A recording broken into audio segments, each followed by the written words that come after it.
वालेकुम everyone. Content writing का free course आपके लिए बनाया है। कंप्लीट 10 साल का मेरा जो तजर्बा है, पूरा एक दहाई का, उसके अंदर मैंने सब कुछ इंक्लूड किया है। ईची बीची कंटेंट राइटिंग का free tools, chat GPT, AI, इनके साथ कैसे इस्तेमाल करके। पहले तो इसलिए बनाना मुश्किल था क्योंकि लोगों की अंग्रेज़ी का मसला था, बट अब टूल्स आपकी अंग्रेज़ी का हल कर रहे हैं। तो फ्री में everything from e commerce, digital marketing, blogs, SEO के लिहाज से जो भी चीज़ें कंटेंट राइटर को आनी चाहिए और उसके लिए कामयाबी के लिए ज़रूरी हैं आज के दौर में, वो सब मैं आपको सिखा रही हूँ इस कोर्स के अंदर। और अभी जाएं, इसको देखें, ये प्लेलिस्ट है आपके लिए एंड लास्ट में इसको देखें। Content writing free course.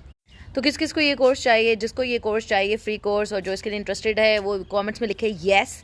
और अगर आप चाहते हैं कि कोई टॉपिक मैं कवर करूँ इस कोर्स में आपके लिए, पर्टिकुलरली कंटेंट राइटिंग से रिलेटेड, तो वो भी मुझे बताएं। मैंने सब दिखाया हुआ है कि चैट जीपीटी से ब्लॉग कैसे लिखते हैं, प्रोडक्ट रिव्यूज़ कैसे लिखते हैं, आपके साथ शेयर करती रह जाती हूँ। बस आपने इस प्लेलिस्ट के ऊपर इंगेज रहना है एंड दैट्स इट।